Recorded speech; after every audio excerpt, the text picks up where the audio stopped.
So it's all about creating your face, your personality. If you think about who you follow on social media, I'll ask people to just think about that for a moment. Think about some of your favorite people to follow. And now think about why you follow them. What draws you into a good story? It's a good plot. It's a good movie. It's a good character. It's somebody that draws you in. It's the hero. It's the villain. There's got to be some sort of narrative. What do you bring to the table that gets people interested, that says, I want to follow, I want to like, I want to share, I want to engage. And that's really what it is just like every other part of our lives. Your best friend. Why are they your best friend? You let them in, you're open your heart, you've been to their home, you feel this connection and this love for them. And you can build that through media because it's just like any other media. It's television, it's radio, it's movies, it's social media. You've got to be memorable and separate yourself from the competition.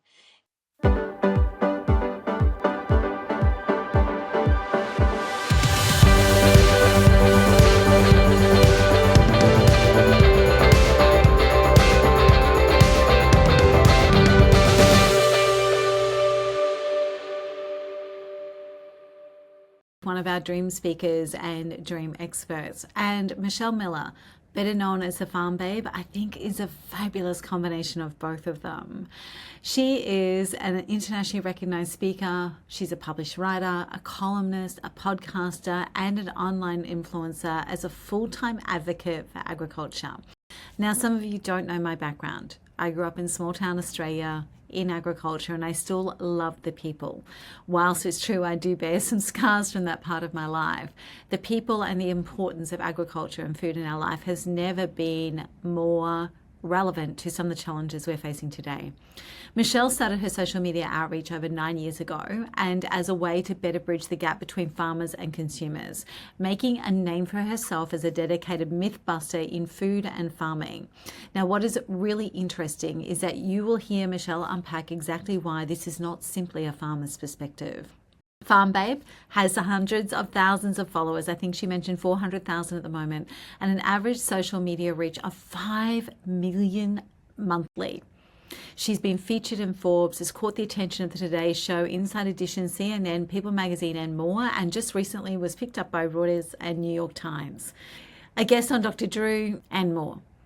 She has influenced corporations as powerful as Burger King and has proudly spoken alongside some of the biggest names in food and farming today, not just in the USA, but across the world. It is a fabulous conversation. We talk just as much about food and food security and agriculture as we do about speaking and the media empire that Michelle has created and is continuing to build as a force for good. This is one of those conversations that just moves along at pace that I know you're going to love, and I can't wait to hear your thoughts as you come to the end of it. Well, welcome to this conversation, which I'm really excited about. I'm so pumped for this one. I get to welcome and have a conversation with Michelle Miller, aka the Farm Babe. Welcome, Michelle. Thanks for having me. So looking forward to this. Now, I always open these conversations, and this is a really appropriate question for you. Where in the world are you right now? Today I'm in Oshkosh, Wisconsin at my parents' house. Amazing. Oshkosh, Wisconsin. Actually, even most Australians will know where that is. Nuh-uh. Oh, because of the air show or what? Yeah, because of the air show. Exactly. Yeah, no other exactly. reason than the air show. So you grew up in Wisconsin then? Yeah, hometown. Amazing. So Michelle, I mentioned the Farm Babe. That's how most of the world knows you these days. Yeah.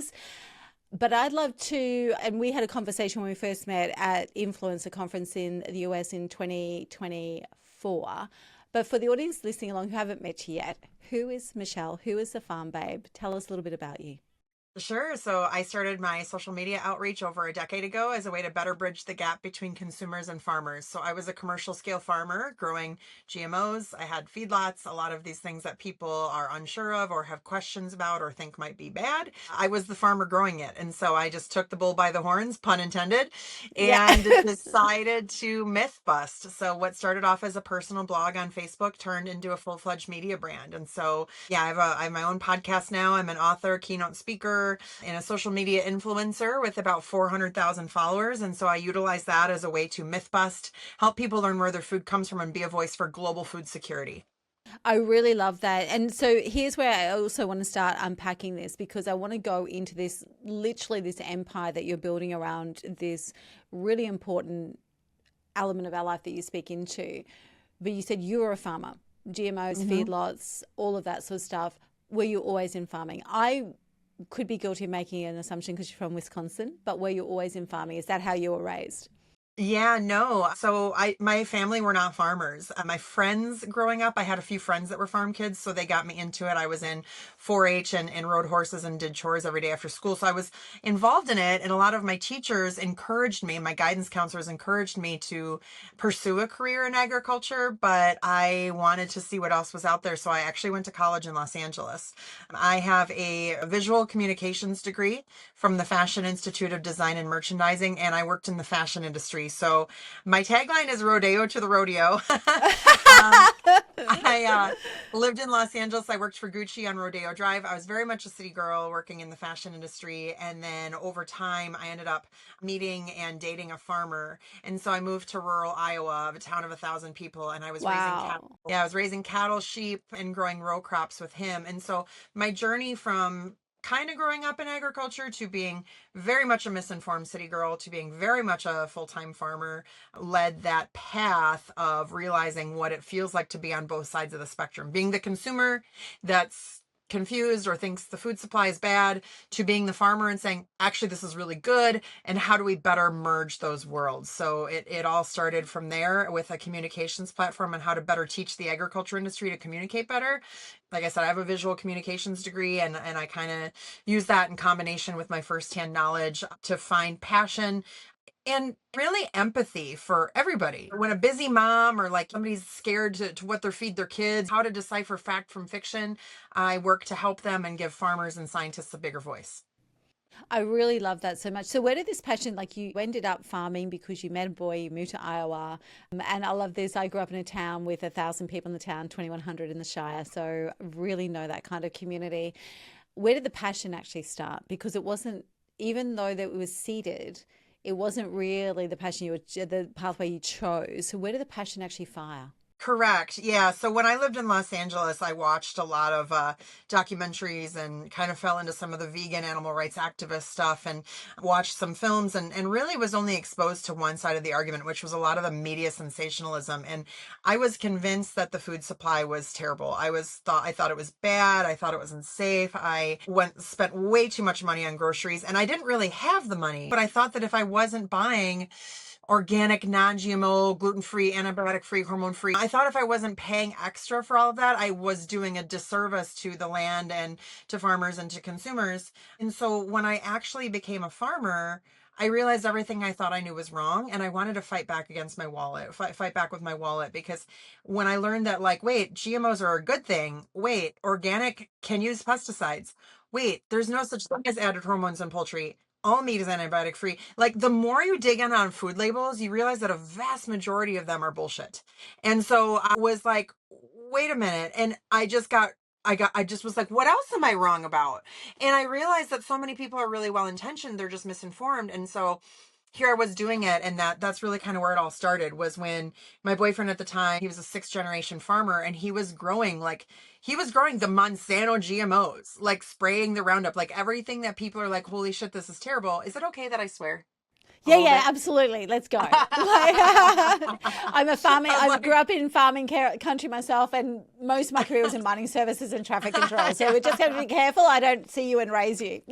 no, okay, perfect. I was like, I shouldn't curse. But anyway, yeah. But it's bullshit, right? And so I'm just like, wow, people are really well intentioned. But anyway, my boyfriend at the time, he was like, Monsanto does great things for farmers. And I was like, what? Like, no way. Do they have a good reputation? No. But based on the farmers that I've spoken to and the information that I've gathered from a product customer perspective, there's a reason why they're a big company. They're making a product that farmers choose to grow. It works. It's helping them cut down on pesticide use. And that's what we were growing. And so my passion of caring about the land, caring about farmers and the planet and the future stems from the same passion that we all have, but the misinformation is getting in the way, and the marketing, and Yeah. there's a lot of money to be made off of consumer fear, like the non-GMO project, organic, natural. It's Yeah. like a $370 billion industry. And so while they're Whoa. trying to say, yeah, so they're trying to say like, oh, GMOs are so bad, like says who? The food companies trying to charge you 3 times more for your groceries by not even telling you, oh, by the way, non-GMO uses more pesticides. Oh, by the way, organic Yeah. can too. So it's really just a lot of greenwashing nonsense. And I know some people listening to this, their minds are probably blown, but that's what gave me the job security and ultimately launched my career, is the Yeah. misinformation and people within the agriculture community championing my words because they feel like they finally have a voice. And I'm among good company, right? Like the people that Yeah. are in my camp are the scientists, they're the professors, they're the farmers, they're the people that are the experts, and all I'm doing is making their voices heard in a way that everybody can understand. Yeah, I really love that. So it's actually your sense making and synthesizing, right? Is literally what you're doing. You're sense making for the general public. And I just, on a personal note, I've had an argument with so many people. Like we were running a massive conference event, and I went and did the menu testing. And I have an allergy to chicken that's been exposed to pesticides, right? And the minute I have it, it's an anaphylactic reaction. It's not a full blown anaphylactic reaction, but I have to stop eating it and I get quite sick for a couple of hours. And we're at this very high end, 1,000 plate plus establishment doing the menu tasting with the chefs. And I had the response. And we had a full blown fight. Well, my executive assistant had a full blown fight with the chef because he kept saying, no, no, no, she can't be having a reaction because it's organic. And I kept saying to him through my breathing, organic doesn't mean it doesn't have the things. And there's an executive chef, and he was furious with me for accusing him of having chicken that you could be allergic to because it was organic, and I couldn't get through to him. I've known all my whole life, organic does not mean that I will not react. Yeah, interesting. But wait, organic pesticides in chicken though? How could it? So it's about, people think organic chicken gets rid of the problem, right? Yeah. So chicken that's been actually, and the details are escaping me at the moment, but it's kind of like the chickens that are cheaper, and that sounds crazy, but the stuff that's cheaper, the stuff that's is exposed to something that I respond to, that I react to. So I can eat great chicken and other chicken, and so it comes up a lot with Asian style dishes, and it comes up a lot with other things, and so it's to do with how the chicken has been raised, basically. Organic doesn't change it. Huh. Yeah. Interesting. Yeah, we can have Ah, more conversation about that because I know. I'd be curious to dig in on that I a went little down bit more. so many rabbit holes on it because everyone thought I was Yeah. crazy. And it's like, I mean, one time a girlfriend was with me and she's like, "Do you need to carry an EpiPen?" I'm Yeah. like, yeah, and it's not consistent. It seems to be the source of the chicken. So it's not that I'm allergic to chicken. It seems to be the source of it. Interesting. Yeah. So That's yeah. So like that's when you talk about this. Yeah, it's random, but it's also true. But the thing huh. is that people actually think that organic means all those things are dealt with, Yeah, right? organic is definitely marketing. Yeah. Yeah. And like Yeah. it's interesting too. I mean, so I raised cattle and sheep. And my when we would take our livestock to market, I also sold direct to consumer. And my butcher and the meat cutters and everybody, they're like, whatever you're doing to your livestock, they are the cleanest, healthiest animals I've ever seen. So whatever you're doing, keep doing it.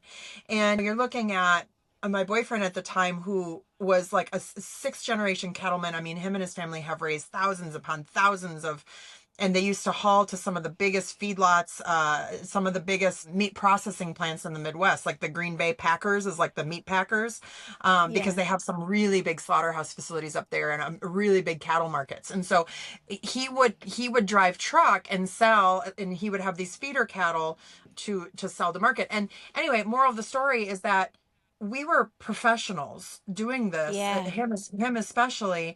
Whereas sometimes you get the people that just get the backyard flocks, and like, look, backyard herds. I don't blame them for that, right? Like, if you want to have a small scale hobby farm, sell direct, do you? It's fantastic, but it doesn't necessarily mean better quality. You think about somebody Yeah. that's doing this professionally, that understands the rate of gain, that knows exactly where their feed comes from. They know their efficiency, they know their numbers, they know their business because they are growing business professionals, versus somebody that's new to it and they have a few backyard head of cattle, and they're just kind of eating the grass, and they're not giving them proper medications or vaccines, or they're just kind of feeding them whatever. They don't know, they don't have their feed efficiency down to a science that Yeah. some of the big feedlots do. And so I think sometimes the big people think big ag is bad, and I'm like, no, it could be the No. opposite.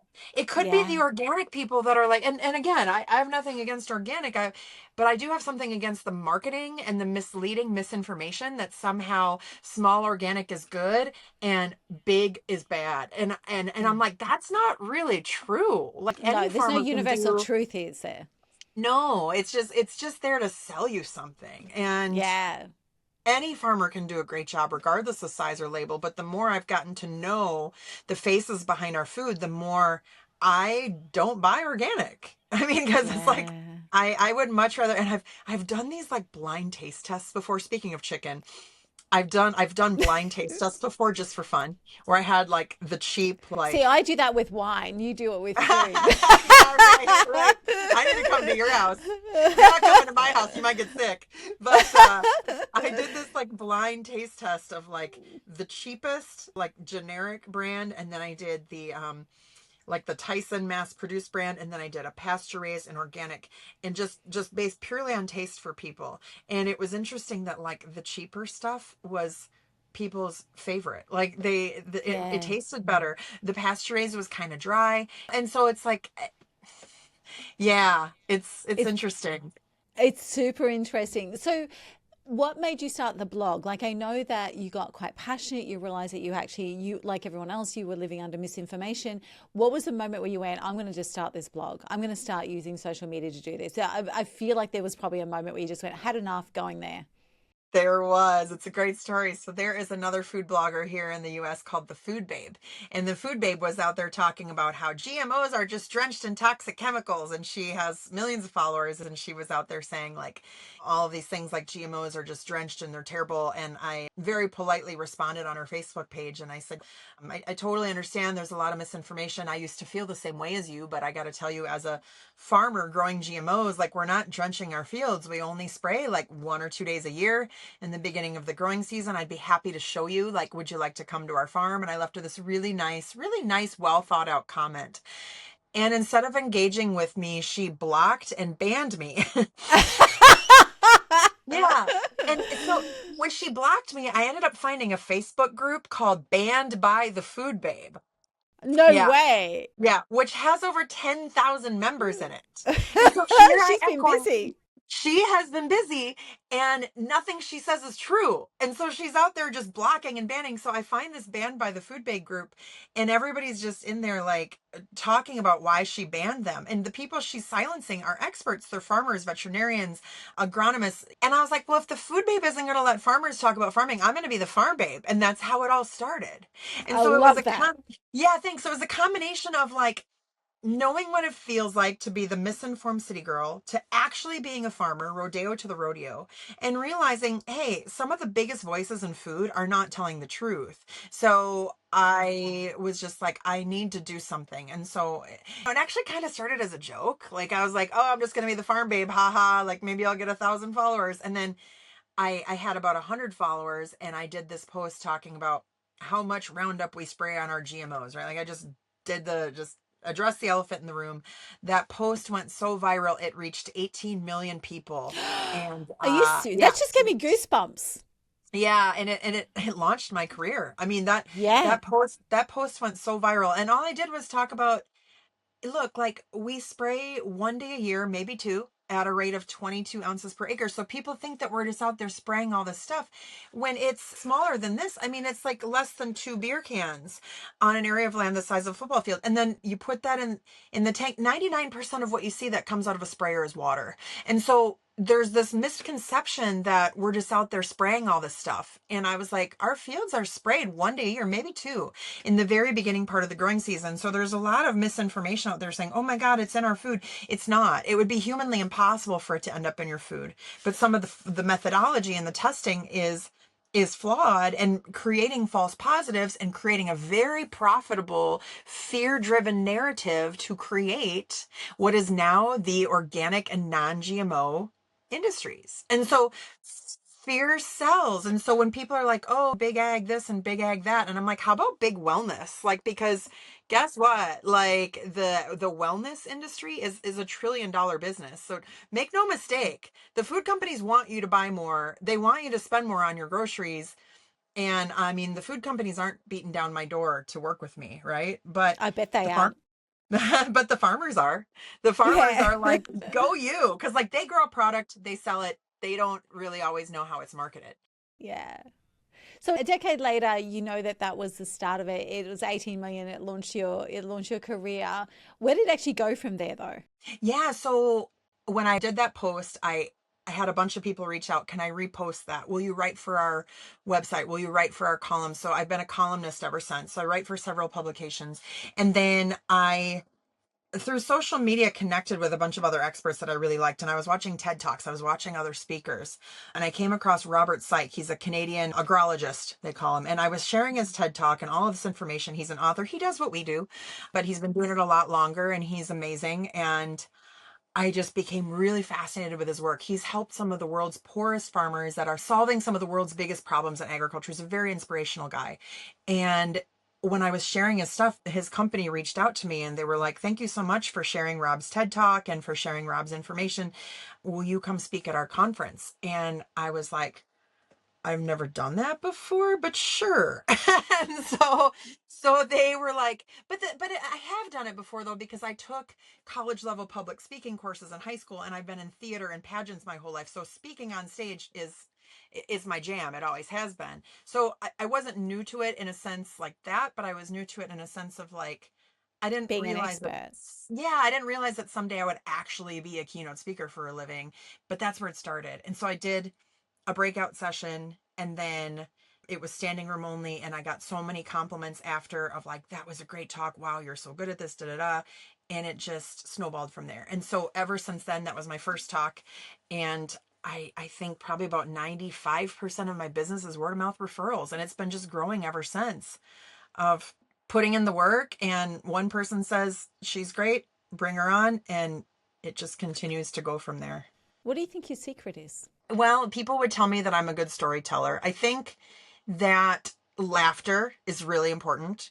There are way too many people that are really stale, really, really intelligent people that don't have the stage presence or the voice influx or the body language, or I think I think those are all really important characteristics for a speaker.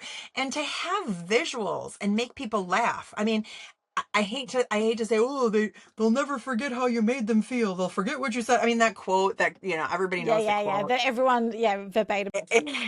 Yeah. They'll forget what you said and what you did, but they'll never forget how you made them feel. And it's like, it's true.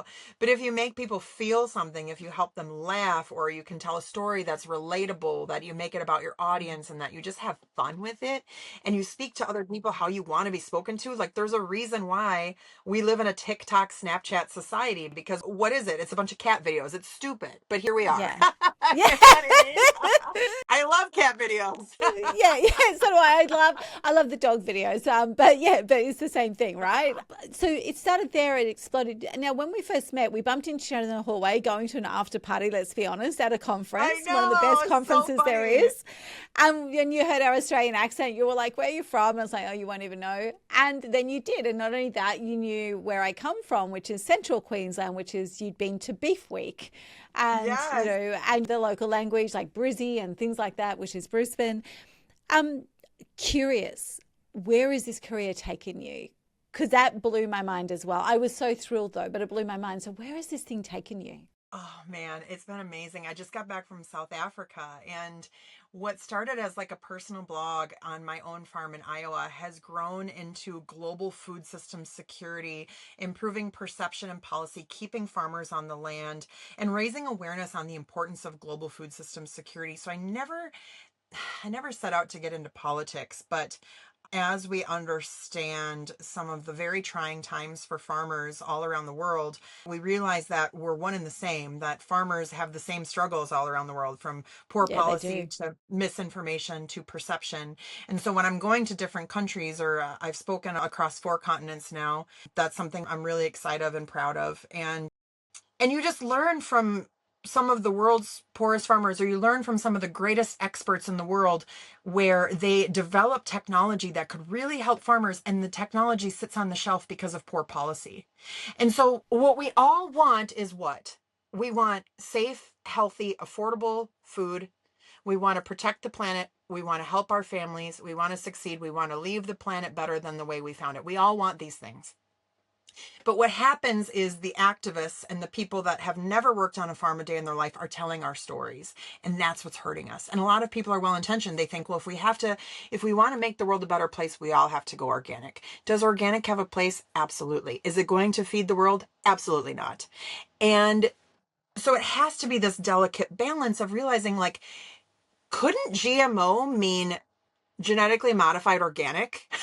because GMO because GMO reduces pesticide use. GMO saves plant from disease. There is a GMO potato in Ireland right now developed by Professor Dr. Ewan Mullins, and he developed a GMO potato that would eliminate pesticide sprays. Right now, these farmers are spraying about 17 times in a growing season. They have a lot of pest pressure, right? So what do we want? We want healthy, safe food with as few pesticides as possible. The solutions exist and they're not allowed to use them. Why? Because the Irish government says, well, we want a natural country. We want to be anti-GMO. We want to be natural and green. And so we can't have that GMO stuff because what? It hurts their tourism industry. It hurts their marketing and it makes them sound clean and green. So therefore, farmers are spraying. We don't want them to spray. The farmers don't want to spray. We don't want to Yeah. spend money and time on all that. But because of the marketing, and this isn't hearsay, I went to and I interviewed the government on my own. Like I had a face to face conversation with the Irish government and with the scientists and with the farmers, and I did it. And I was like sitting here going, you all want the same things and none of you guys are talking to each other. And so it blows my mind because it's not just Ireland, it's all around the world. And so what happens, where my passion stems from and where everybody's passion should stem from, is we have to talk to each other. You can't look at somebody, they're Republican, they're Democrat, we can't talk to them. Guess what? I don't care if you have a different perspective. I don't care if you're red, white, blue, yellow, green. I don't care.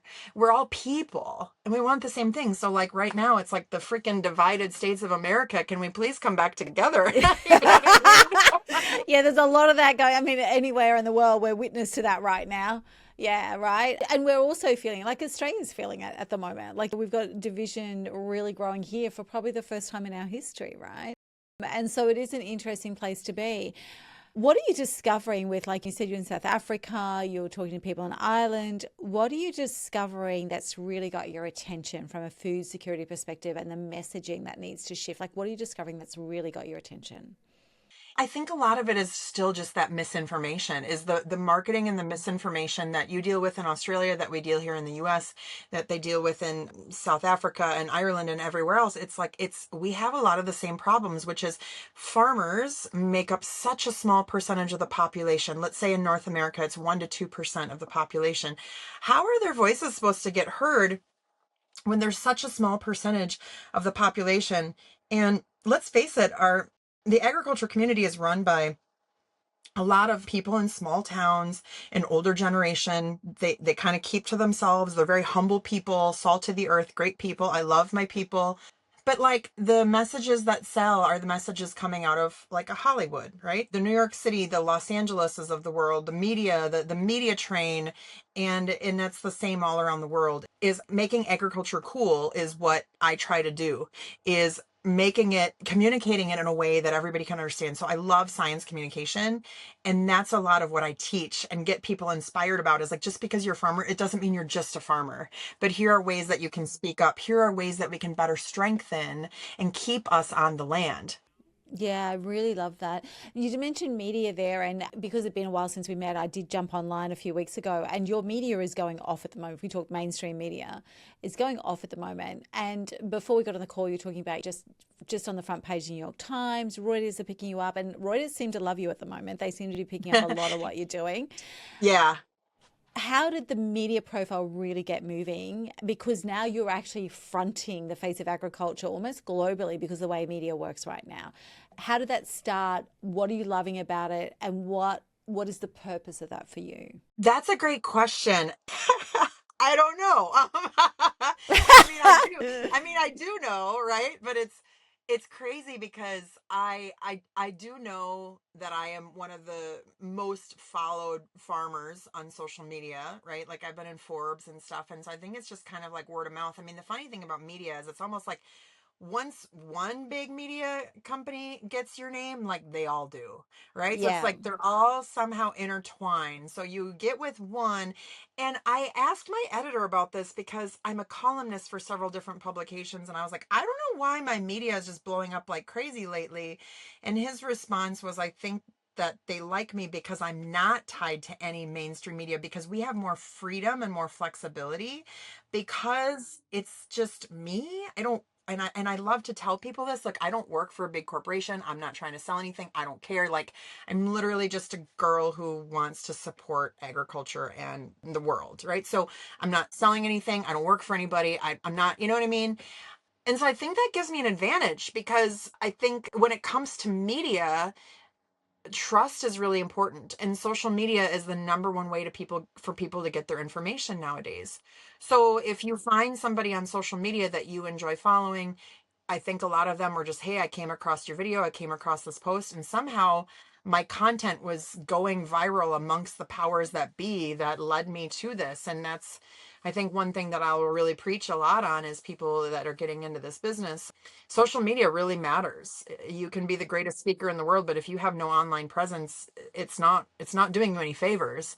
But for me, it started off as the blogger first and then the speaker because I Yeah. became followed enough and had a built up following to the point where people were like, "Oh, she's got a big following. She must know what she's talking about," you know?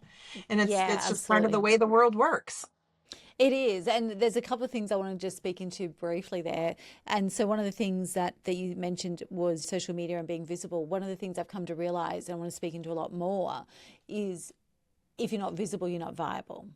Right? So many speakers think that just being on the stage is enough. But until you get those stages, you need to be in those rooms. Until you get into those rooms as a participant, even before you become a speaker, until you get into those rooms, you need to be visible on stage. And it all came down because I just did a solo episode breaking down the Hormozy launch, and you probably don't even know what that was, but it was a $100 million book launch. And it was very well orchestrated. It was record breaking. It was incredible. And the coaching consulting world melted down with it.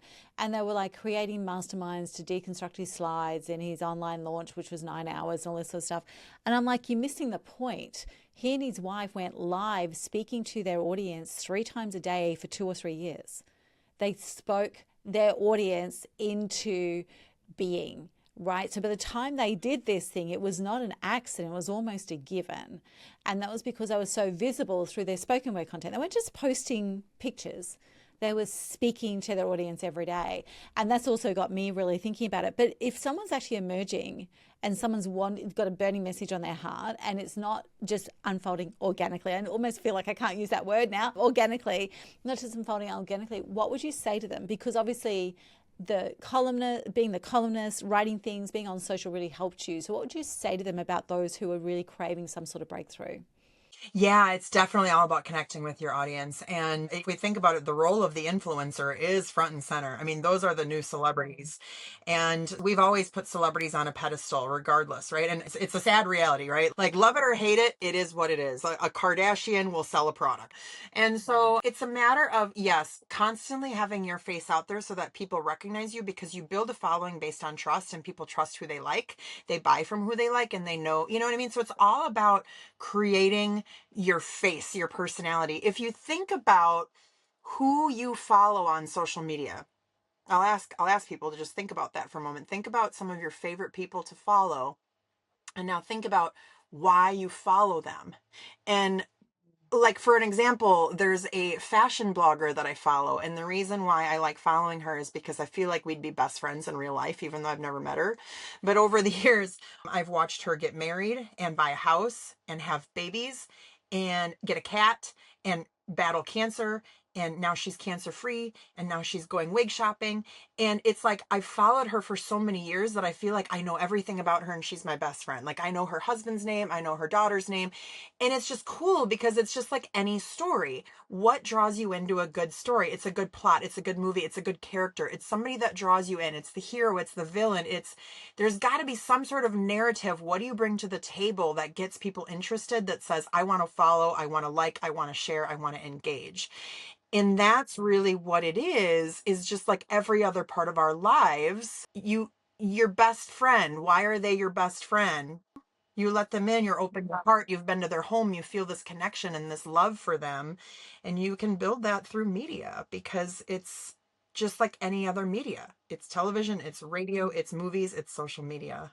And that is a way for people to say, oh, I follow her. She's really cool. Or whatever the situation may be. You've got to be memorable and separate yourself from the competition. And there's a lot of ways you can do that. There's a lot of ways you can be memorable. Yeah. When you were just talking, because we do a lot of teaching the contrast and the conflict and the two characters and that sort of stuff with storytelling, right? Which you just mentioned with the villain and the hero and the things that bring. Do you think the fact that you are actually, I mean, speaking naturally and organically and doing your blog and everything, but right from the get-go, you had a villain and a hero in this story. Do you think that actually was what helped really get you moving? There was a villain, there was a hero, and you were like coming in to be the truth teller. I think so, yeah. And I think what has connected myself to my audience is having the empathy and a different perspective, being the city girl turned farmer. Whereas I think a lot of farmers can be disconnected from the disconnect, because look, like I can talk to a farmer and be like, "Have you ever been grocery shopping in Los Angeles?" And they'd be like, "No," and I'm like, "Ooh, it's rough out there." Like the amount of misinformation and labels, labels, labels, labels, labels.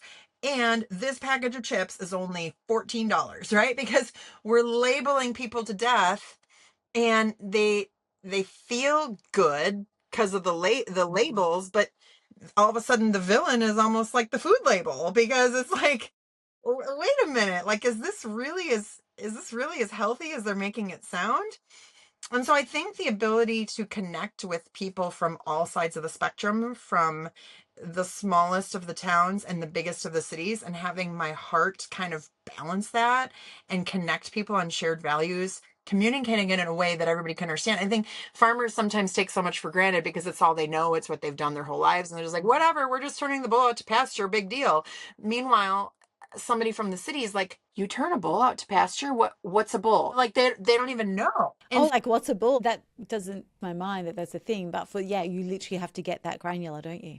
yeah, or like they don't know what a combine is. They don't know what a cotton field looks like. They don't, and you can't blame them, but it's up to us to tell our story and be the voice that they know they can trust and listen to. Because farmers are such a small percentage of the population, we have to take advantage of every opportunity and have strategic partnerships and alliances with people that have much bigger voices than us outside of our industry to help launch us into the cool sphere. I think you're leading the way for that, Michelle. I'm um, trying. I'm one you woman try without a huge budget, but like it, some but you're doing okay. some of the forces that be, it's like sometimes I just wonder, like, where does all the money go? Like, you have these multi-billion dollar industries, like the beef industry or the pork industry or whatever, and it's like, why don't you like get a celebrity in a documentary already? Like, we need Netflix. I mean, like right now, Yeah. the people that are crushing in the PR department are the Los Angeles Netflix documentary producers that are telling everybody that livestock are destroying the planet. The data doesn't necessarily add up. The data doesn't support that, which is a whole nother can of worms we don't have to open. But, it's just the moral of the story is like, oh my God, the misinformation train really does come from the biggest bidder. And it's not always who you would expect. It's not always like big ag, or it's usually big organic. It's usually big wellness. It's big food that is like, It's the machine. It's it's wherever the machine natural. says. Yeah, but these chips are natural. What's natural chips anyway? I know, right? But it's what it is. I'll tell you the difference between regular chips and natural chips. What? 2.99. 2.99. That's the difference. That's the difference. I love it. I was like thinking I'm going to get the world secret there. And she Yeah, just gets no, 2.99. no. It's just follow the money.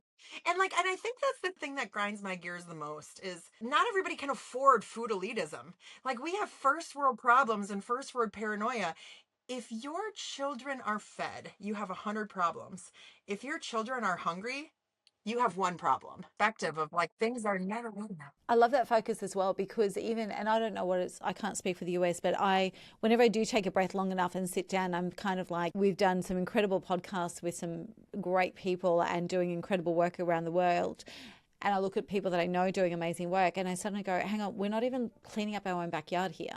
So, like, there are people in our own backyard in Australia who cannot afford food for their children, who have to make a decision between keeping power on and feeding a child, where parents are going hungry so their children can eat. And I'm like, so as much as food elitism seems like a first world problem, we've actually got third world living in our first world countries. The equivalent of big pharma from a big farm, like pharmaceutical from a big farm perspective, and especially those machines of organic and wellness and all that sort of stuff, they're actually ripping away survival at a very basic level in our own backyard, right? Like we talk about you going to South Africa and the poverty and all that sort of stuff in different Oh my places over God. there. It's like whatever we're doing over there, we also have to do here. Would you agree? Oh yeah, 100%. Yeah, yeah, it's crazy. Yeah, that's a whole nother episode. It's crazy. We might do that. I don't think it's really about speaking. Going back to media, because you've just had a whole bunch of media. You were just on New York Times front cover. Reuters, the whole string have picked everything up. Explain to the audience what that was about and what created that. Oh gosh. So I'm going up against the Food Babe. Remember when I said the Farm Babe was a spinoff of the Food Babe? So the Food Babe, who has Trademark. millions of followers, what was that? Yeah, yeah, keep going. Sorry, I'm just Oh, jumping in. yeah, she is like really good friends with RFK. So like RFK is the head of our health secretary, and this guy, wow, he gets a lot wrong. I mean, science is under attack in our country big time, and a lot of the people making the decisions for agriculture have no agriculture background. And Food Babe is right there. And she's with RFK, and she's like, if we want to make America healthy again, and then they're bragging about stuff like, oh, we got we got Coca-Cola to switch from high fructose corn syrup to cane sugar. And it's like, it's still a Coke. It's still Yeah, sugar. Like, that yeah. doesn't make America healthy. Well, we got them to exchange out seed oils for a different kind of oil or beef tallow. There's still French fries. Well, we removed a dye from fruit. There's still Fruit Loops. Like, if we want to make America healthy again, we need to be supporting farmers and eating less processed food to begin with. Nobody ever said that a Coke was healthy. And so the whole bass backwardsness of it all. And it's like, I want to make America healthy again too. We all do. But making processed foods, like switching out an ingredient, that's not the answer. Like, it's embarrassingly not the answer. And so I've been going up against the Maha moms to be like, actually, and the Maha moms is like this culture, we've got to make America great again under Donald Trump, right? And then we've got Make America Healthy Again, which is this group of activists that America's lost its mind. Anybody can be a media voice now. You can apply to be like a White House media representative. And it's Are you just like, serious? it's insane. It's insane. Like, we have crazy people in the White House right now. And I'm like, how are these people getting in there? They have no experience. Like, so you have the Food Babe who's never worked in food a day in her life. She's never been a farmer, a scientist. She has literally zero background in food production, leading policy. And meanwhile, the farmers and the actual experts are like, what? The Farm Babe, I should be in there, not her. And so somehow I've been getting some traction, and I don't know how. I mean, other than my following and just word of mouth media stuff is how people are finding me. And somehow I just managed to get swept up into it, maybe because it's the whole Farm Babe versus Food Babe thing, and people want to create this feud, which is fine. I mean, I would debate her any day of the week, but she'll never do it. She just blocks people, right? So Yeah. with me, if you speak the truth, you don't have to block people. I welcome debate. If you can prove me wrong all day long. That's what science-based evidence is. The people that are lying to you are the people that have to shut you up, that have to quiet you, that have to ban you. And they're like, oh, we have to make America healthy again. These GMOs are just drenched in chemicals. And she makes these claims that like oats are drenched in glyphosate and wheat is drenched in glyphosate. And as the farmer, I'm going, if we sprayed wheat with glyphosate, it would kill it. Like oats are never sprayed with glyphosate in the US. Never. That's not a thing. It's off label. Like I was an oat grower. We do not spray wheat. We do not spray oats with Roundup. Like it's not a thing at all.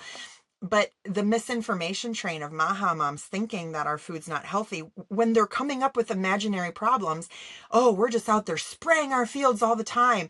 And so I'm like, can you actually talk to farmers about farming and not somebody that's just like look, you're a concerned mom.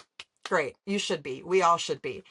But like, give the expert a voice. And right now, experts are being shut down, defunded, and it's just a terrifying time. So that's where I've been at, is like, can you talk to us a little bit more about I'm like, look, if we want to make America healthy again, let's support food coming from farms, like fruits, vegetables, lean protein. Yeah, not Coca-Cola and French fries. Yes. Yeah. What the hell is wrong with people? Actually, some great advice. A colleague of mine was the founder of Fast Way to Fat Loss, and her number one rule is if it doesn't have a mama or you can't grow it, it's not for you. Yeah, exactly. I had a personal trainer once that said, if you can't pick it or kill it, don't eat it. Easy. Yeah, yeah, Easy. yeah. So I really like that. It's actually really fun. As you said, there's a lot of money on the other side, right? Uh-huh. Truckload of money on the other side.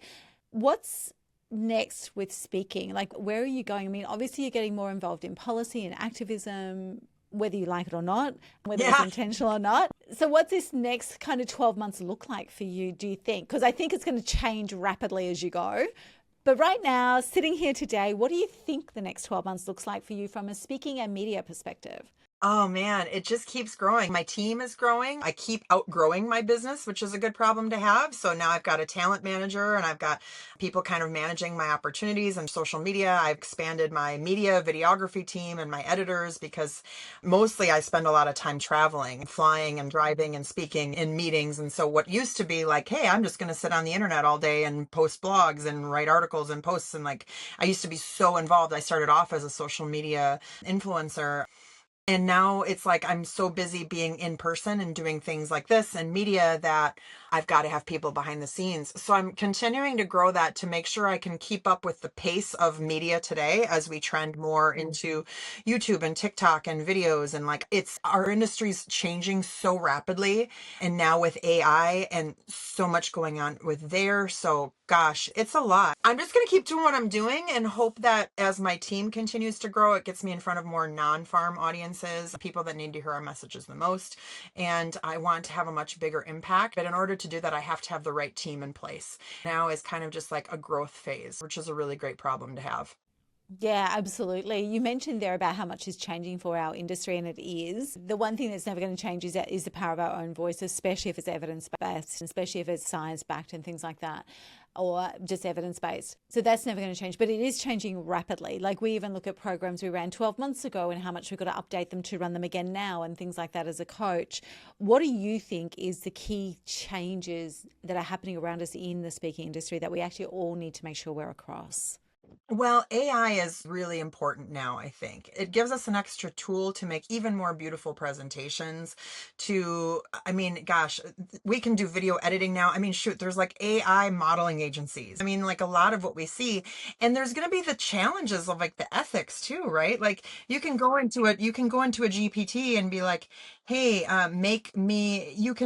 you can almost like create crimes, right? Like you can make a fake video and it's going to be really scary for people to say like, I watched this on the internet. And so like, it's never been a better time for people to like myself as a myth buster is like, I debunk myths for a living and I have to like fact check and we all do. And it's like, how do we even know what's real anymore? And so I think learning these tools and learning how to use them to our advantage and not our disadvantage, where it can make us the best speaker, but it's also like how much is too much, where we start to be like, that's borderline not true. This is AI going to be taking over some of our jobs, which I don't believe so, but it's something we have to be aware of. I mean, it's here. I heard, and we've actually taken it into a lot of our attitude. There's a couple of things. We've got a conversation coming up soon with an expert in real life, not on podcast. And he's actually going to be exploring with us. He's going to lead a facilitated conversation on how we make AI our product and not not our competitor, which I think is going to be a fascinating conversation. But then the other thing that we're actually leaning right into is a phrase that I was given, which is AI is not going to change how we speak, but it will change how people are listening and what they're listening for. Right. That's good. I like that. Yeah, and when I heard that, I went, oh, that's actually what we need to remember as speakers, right? Not to change the way that we speak, to use it to amplify, as you said, the most beautiful presentations are coming through now with the help of AI, to amplify the visual accompaniment to our voice. But if we can actually understand how it's impacting how people receive information and what they're actually listening for now, which is going to be trust and truth, right? They're actually going to crave it. So I actually really think that if we keep that as our North Star, that will really help. For sure. The other thing that I find fascinating is the ability for the future of translation. So to be sitting in a live audience while the speaker on stage is speaking in English, but you speak Spanish, to have I guess it would be like an earbud or whatever that can translate things real time. So the information exchange superhighway is it's about to like really explode It's with about to hit our audiences. yeah, with about these technological tools. So it's like, man, like I think all the time, like, hey, I've spoken at all these different countries.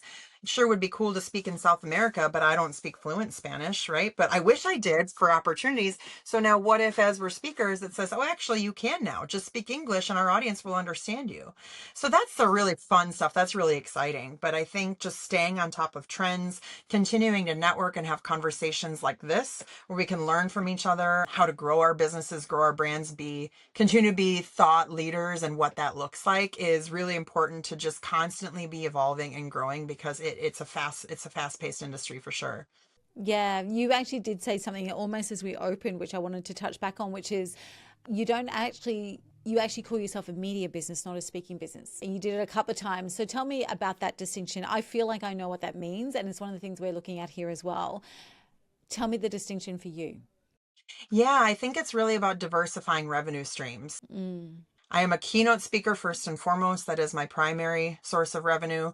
A social media influencer is having these different sponsorships to create the content. For example, I might work with like the Idaho Potato Commission. Like, what does Idaho potato harvest look like? Like, where does Texas cotton growers? Did you know that Texas is the top producer of cotton? Whatever this may look like.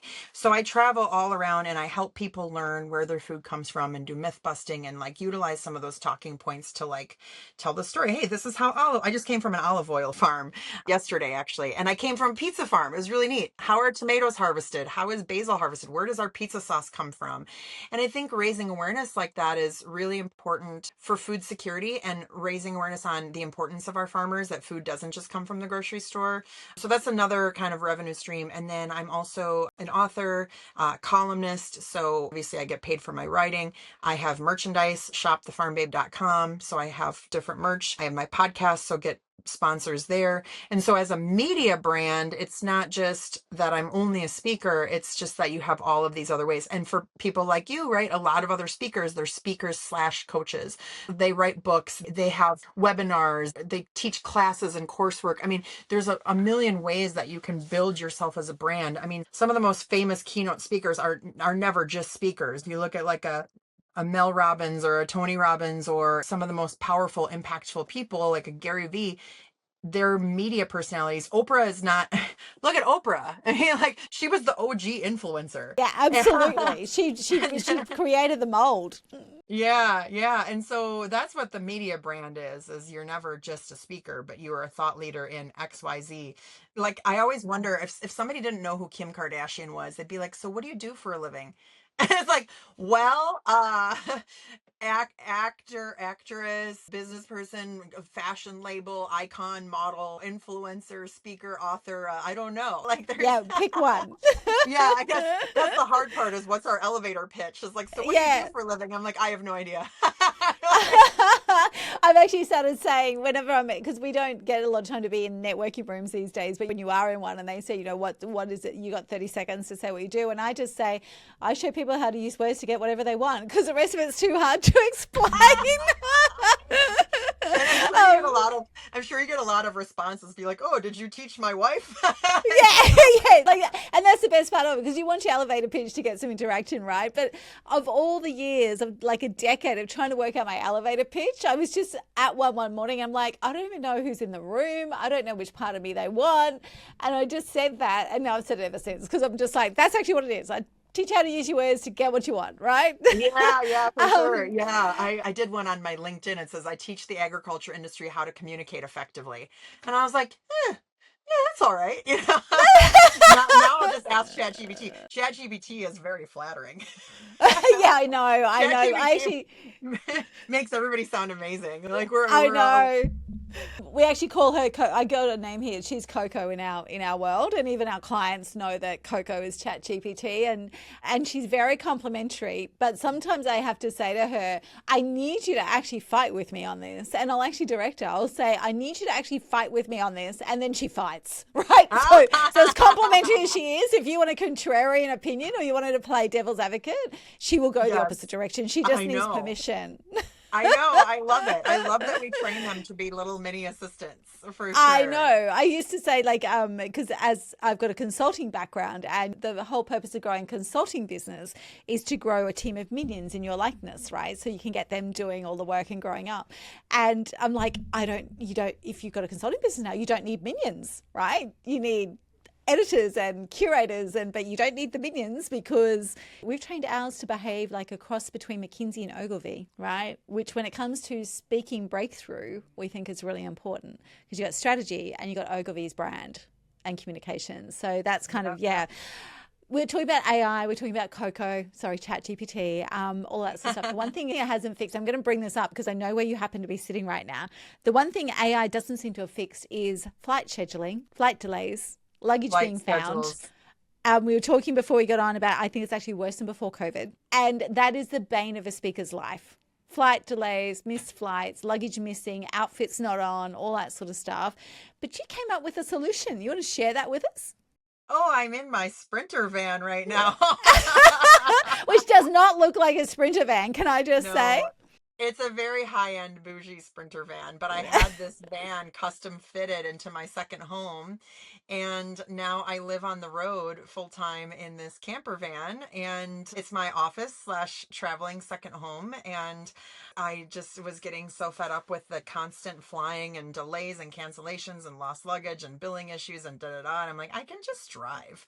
And so I do a lot of traveling via the road now as well, depending on how far away my gigs are. But like, yeah, I mean, I've taken it out to Montana. I've taken it down to Nashville, whatever I need to do to get the job done. It's actually a lot of times quicker.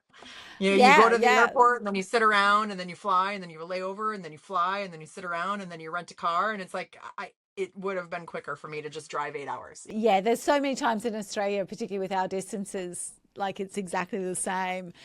So I've got a really serious question then. What do you do on those road trips? Are you carpool karaoke, solo karaoke? You're like, what do you do? Are you beating the beats out? Are you like running through ideas? Are you driving your team nuts with phone calls? Like what happens on a road trip with Michelle?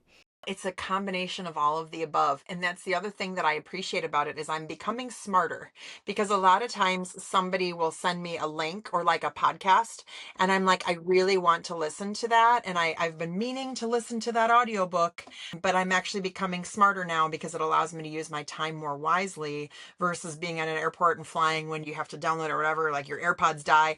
So it gives me windshield time to call friends and catch up, business time, audiobooks, carpool karaoke. Absolutely. I love my music. I do have a karaoke music tab of my favorite karaoke songs. I am guilty of that. But it's a good mixture. And sometimes I get a friend that joins me.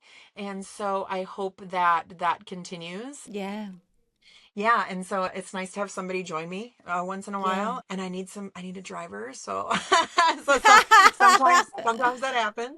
Yeah, But yeah, I just absolutely. I take it one day at a time. I still fly a lot, and I'm still in one place for a while sometimes as well. Like I'm at my parents' house right now, just hanging out for a week or however long I decide to stay. They said that they're like, "How long are you going to stay?" I'm like, "Until I get sick of you." a family that you can be honest with it, because most of the time you're like, oh God, I hope they're not here for more than 3 days. No, my parents are good people. I'll probably like stay through the weekend. Who knows? But like that's the beauty of it. I can do whatever I want whenever I want. I don't have kids. I don't even have a house plant. Like what, like I have this So freedom to is the just little plant behind you fake then? Is that what you're telling this me? is fake. This is fake. Yeah. It's actually Velcroed down too. To make sure it can't Yeah. move. Yeah, so I can drive and it doesn't slide around. Yeah. I love that. Michelle, who inspires you? Well, my buddy Scott, who inspired me to do the van life for sure. Yeah, he was doing it and he showed up at my house and I was like, "You do what now?" So that's really inspirational. Some other speakers who really inspire me, Sam Richter. I don't know Oh if you know. yeah. Sam's amazing. I've been working with him a lot. He's been almost like a little bit of a mentor and a coach for me, as well as Rob Syke, who gave me my start. He has been one of my biggest cheerleaders. It's been really cool to see somebody that I really look up to and admire turn into a very dear friend and mentor. And earlier this year, I also launched an event called the Farm Cruise. And it was the world's first floating farm conference that I organized, like basically a vacation for farmers, but it was still like a farm conference. And that was great. And Rob came and he brought Canada's Power Farm Group. So he brought 40 of Canada's largest farmers on board. And so just to have that support, yeah, I have to give a shout out to Rob. There's just so many people. And I think relationships in this business are really important. And I don't look at anybody as a competitor, I look at everybody as a friend and ways that we can partner together to strengthen our communities, our industries, our speaking world to learn. And by learning from each other, we're only helping each other. And so I think having a community mindset of being full of support is really important. And yeah, I think that that's kind of some of my biggest Yeah. inspiration. There's some great names in that very short list, though. Like, there's some phenomenal people. I don't mean great names as in famous, but even not knowing them personally, you feel and sense their heart, not just their Yeah. voice, but their heart. And that's what I meant by great people, because this business does take a lot of heart and a lot of tenacity and a lot of conviction to see it through. When it comes to a lot of our audience is emerging and aspiring speakers, very quickly at the moment shifting to all of the speakers. But when it comes to actually navigating those highs and lows that you get as a speaker, because they are going to come, what's your best piece of advice to someone who's just starting out? When you have a low, use it as an opportunity to come up with a new way to strategize and grow.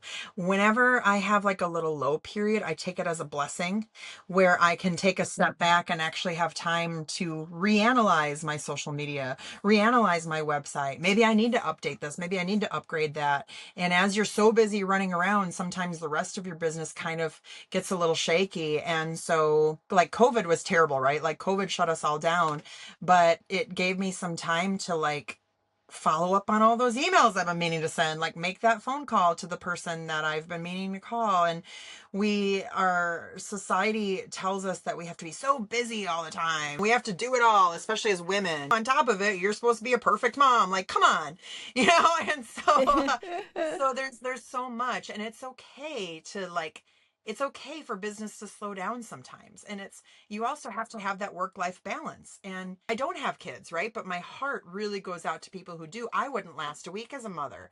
I mean, I'm tired just thinking about it. I don't know how they do it, because you have to have a work-life balance. You have to be, anybody will tell you, I'm a mother first, and then I'm a speaker. I'm a farmer, a husband, a father, and then a social media content creator. And so you can't do it all. If you're doing it all, you're probably getting burned out. And so have a nice nest egg, have a nice savings account for when things do slow down. So you're never going to be too stressed out. Savings account is good. You've got to be financially stable so you don't get used to spending at a really high level only to be like, oh, I went from making this much to this much. Oh shit. Don't let that happen, because it will fluctuate. And 6 months from now, you may have the most profitable month of your life. We can't predict the future. So creating a nest egg for financial stability where you can still live in the same lifestyle habits. And then also just don't beat yourself up if things start to slow down, because at any given moment, things can change and it can be great. Yeah, absolutely. Michelle, as we wrap that out, what I'd love to also, just the final question is, and we've touched on this, but what is next that you're actually super fired up about? That you already know is there, that you're super fired up about? Gosh, I have a lot of speaking engagements coming up. But they're they're just kind of like your average sneaking engagements.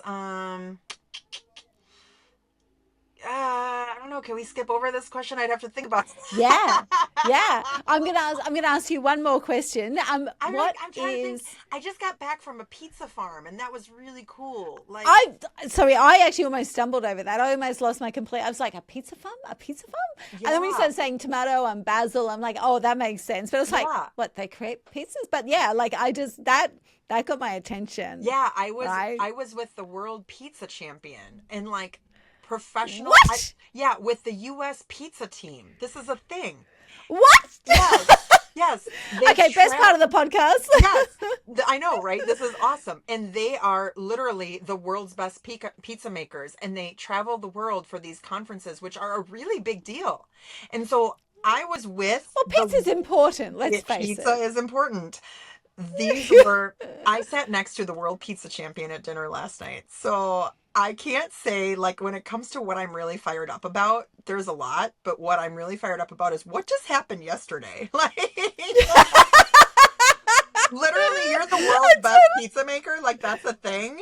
And That's a thing. that's a thing. And getting to, So my advice to everybody listening to this, it doesn't matter what your thing is, there's a thing for your thing. there's a thing for your thing. Yeah. We got to do olive oil tasting and pizza sauce tasting. And like, holy moly, I am officially an olive oil snob to like taste the difference in like high end versus cheap olive oil versus one that's old versus fresh versus like a freshly harvested, stored properly in a climate controlled. Wow, there is a serious night and day difference in olive oil. Amazing. I already know there's a bit of it. I think I would be at high risk of ending up in that category, because even when my husband goes and buys a different brand, I'm like, why are you buying that? And he'll say, oh, because it was cheaper. I'm like, I don't care. No. He's like, and he'll say, it's just olive oil. I'm like, it's just olive oil. That's the point. Yeah, olive oil is important. I'm also a So, salt snob. Having like a good fresh ground sea salt is very important. yeah. I'm so with you on this, and we could talk for hours just on food, which is obviously part of it because you're the farm babe. Michelle, thanks so much for your time today. It's been amazing. Yes, thank you so much for having me. Incredible. And we will put all the links into the show notes so that everyone can find you, follow you, and celebrate the fact that you're bringing some real talk to, as much as we had this really light conversation and it's been amazing, but you're bringing real talk to something that's actually super important, and that is global food security. So thank you for being you. Thank you. I appreciate it.